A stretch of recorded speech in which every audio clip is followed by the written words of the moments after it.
तो फाइनली जब से 29 सितंबर 2023 से हड़ताल बिहार में आंगनबाड़ी भवनों का चल रहा है, पूरे केंद्र बंद है और सभी जगह जो है महा हड़ताल में सभी सेविका सहायिका खुशी पूर्वक शामिल है। इस दौरान अब सेविकाओं सहायिकाओं को अच्छी तरीके से महसूस हो गया है कि कहीं न कहीं सरकार आंगनबाड़ी भवनों के साथ बहुत पहले से प्रताड़ित कर रही थी, उनके साथ अत्याचार कर रही थी और न्यूनतम पारिश्रमिक जो वेतन या मानदेय मिलना चाहिए वो भी नहीं मिल रहा था। यानी कि एक आंगनबाड़ी वर्कर को मजदूर से भी बदतर जिंदगी जीनी पड़ रही थी, उससे भी बदतर जो है उनका पेमेंट मिल रहा था, वो भी समय से नहीं मिल रहा था। आखिर ये हालत क्यों हुई? पहले आप खबर देखिए कि किस प्रकार खबर में सांसद को यह बता दिया गया है कि एक आंगनबाड़ी वर्कर अगर कोई है तो उसकी हालत मजदूर से भी बदतर है। ये बदतर क्यों है, क्यों इतनी बुरी स्थिति है, गंदी स्थिति है? इसके लिए कहीं ना कहीं हमारा आंगनबाड़ी संघ और आप सभी आंगनबाड़ी बहनें जिम्मेदार हैं, क्योंकि इसके पहले भी जनवरी फरवरी के महीने में और उसके पहले भी पिछले वर्षों कई बार हड़ताल धरना प्रदर्शन हुआ, लेकिन इस तरह का उत्साह और इस तरह का फास्ट अपडेट आप लोगों को नहीं मिलता होगा, इस तरह का जुनून जज्बा और सभी लोग एकजुटता से शामिल नहीं होते होंगे। खैर, पहले कुछ भी हुआ, अभी जो स्थिति है काफी बदतर है। अगर आपने अभी एकजुटता से मिलकर के लड़ाई नहीं लड़ी, सरकार आपकी बातों को कभी ध्यान नहीं देगी, क्योंकि 20-25 दिन हो चुके हैं हड़ताल में शामिल होते हुए, लेकिन अब तक सरकार ने कोई जो है इस पर विचार नहीं किया। तो इसका मतलब कहीं ना कहीं सरकार ये चाहती है कि आप लोग काम पर ऐसे ही वापस लौट आए और आपकी मांगों पर बाद में विचार किया जाएगा। हर बार की तरह आश्वासन देकर के हड़ताल तोड़ दिया जाएगा तो कभी भी कोई फायदा नहीं होने वाला है। बिना टाइम वेस्ट के चलिए हम आपको खबर दिखाते हैं। आपको वीडियो पसंद आएगी, आपको मालूम है, वीडियो को लाइक, चैनल को सब्सक्राइब कर देना है। सबसे पहले आप लोग इस खबर का शीर्षक देखिए कि आंगनबाड़ी सेविकाओं ने कहा, क्या कहा कि उनके हालात मजदूर से भी बदतर है। यानी कहीं ना कहीं आंगनबाड़ी सेविकाओं सहायिकाओं को महसूस हो चुका है कि उनकी हालात, उनकी कंडीशन जो है एक मजदूर से भी बदतर है। क्यों बदतर है, इसके बारे में हम चर्चा करेंगे। उसके पहले मैं आपको बता दूं, ये सभी चीज़ें आप सभी को बहुत पहले महसूस हो जाना चाहिए।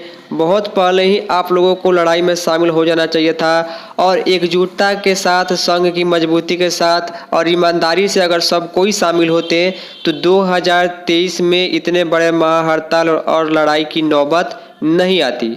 क्योंकि कहीं ना कहीं इसके पहले भी जनवरी फरवरी के महीने में धरना प्रदर्शन का आयोजन किया गया, लेकिन अचानक ही हड़ताल वगैरह तोड़ दिया गया और कहा गया कि आश्वासन दे दिया गया, लेकिन कहीं कुछ नहीं हुआ। मैंने उस पूरे खबर पर लेटेस्ट अपडेट आपको दी थी। लेकिन इस बार जो सितंबर से हड़ताल शुरू हुआ है उसमें कहीं ना कहीं बहुत बड़ा स्तर पर उत्साह, जुनून और जज्बा दिखाई दे रहा है कि सभी सेविका सहायिका अपने स्तर से जितना हो सके वो काम कर रही। इसके लिए मैं आप सभी का धन्यवाद और बहुत आभारी प्रकट करता हूं। और आप लोगों द्वारा जो फोटोज़ वीडियोज़ लगातार मुझे भेजा जा रहा है व्हाट्सअप नंबर पर, उसके लिए भी आप सभी का धन्यवाद। तो ये चीज़ अगर आपको पहले महसूस हो जाता बहुत पहले और लड़ाई आप लोग लड़ लेती तो आज ये नौबत नहीं आती 2023 में कि आपको सरकार से अपनी मांगे के लिए, अपने अधिकार के लिए ये लड़ाई लड़नी पड़ती। खैर, पूरा वीडियो आप लोग देख लीजिए। औरंगाबाद जिले की खबर है। औरंगाबाद जिले में एक संसदीय क्षेत्र पड़ता है काराकाट। उनके सांसद को ज्ञापन यहाँ पर सौंपा जा रहा है सेविकाओं सहायिकाओं द्वारा और कहा जा रहा है कि सरकार के चलते जो हमारी हालत जो मजदूर से भी बदतर हो गई है। क्योंकि अगर एक दिन का पेमेंट जो है सेविकाओं सहायिकाओं का देखा जाए तो 193-94 रुपये लगभग जो है बनता है, तब जाकर 5950 रुपये एक महीने का मानदेय जो है उनका होता है।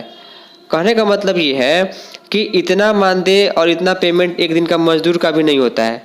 लेकिन सेविकाओं सहायिकाओं जिन पर अलग अलग विभाग के काम की जिम्मेवारी, ऑफलाइन ऑनलाइन काम और कई तरह के ड्यूटी दी जाती है, उनकी स्थिति ऐसी है। लिखा गया, अपनी 5 सूत्री मांगों के संबंध में बिहार राज्य आंगनबाड़ी संयुक्त संघर्ष समिति के आह्वान पर ओबरा और दाऊदनगर प्रखंड के आंगनबाड़ी सेविका सहायिका संघ ने सिंचाई विभाग IB में काराकाट सांसद महाबली सिंह को मुख्यमंत्री के नाम से संबोधित ज्ञापन सौंपा। ज्ञापन में 5 सूत्री मांगों का जिक्र करते हुए कहा कि आंगनबाड़ी सेविकाओं सहायिकाओं की हालत मजदूरों से भी बदतर सी हो गई है। बिहार सरकार द्वारा अतिरिक्त प्रोत्साहन राशि 10,000 सुनिश्चित करने, बिहार में भी ग्रेच्युटी का भुगतान करना सुनिश्चित करने, केंद्र सरकार द्वारा सरकारी कर्मचारी का दर्जा देते हुए ग्रेड C और ग्रेड D में समायोजित करने और दर्जा मिलने तक सेविकाओं को 25,000, सहायिकाओं को 18,000 रुपये प्रतिमाह मानदेय देने, योग्य सहायिका से सेविका में बहाली के लिए अतिरिक्त 10 बोनस अंक का प्रावधान लागू करने एवं सेविका से पर्यवेक्षिका तथा सेविका सहायिका के रिक्त पदों पर अविलंब बहाली सुनिश्चित करने के संबंध में साथ में अब देखिए एक अलग मामला फंसा है कि जुलाई 2022 में जो समझौता हुआ था उसकी लंबित मांगों को पूरा किया जाए, लेकिन सरकार जो है पिछले ही समझौते को जब लागू नहीं कर पा रही है तो अगला समझौता कैसे करेगी, इसके लिए कहीं ना कहीं लड़ाई लंबी चलने वाली है। ये लोग आप अपने दिमाग में बैठा लीजिए। अगर संघ की ईमानदारी और सेविकाओं सहायिकाओं की एकजुटता रहेगी तो देर सवेर जीत जरूर मिलेगी। तो ऐसी खबर मैं आपको ये लेकर लगातार आ रहा हूँ जिससे आपको मोटिवेशन मिले और आप लोग लड़ाई में सम्मिलित रहे। उम्मीद है आपको वीडियो जानकारी जरूर मिली होगी। फिलहाल इस वीडियो में इतना ही। धन्यवाद।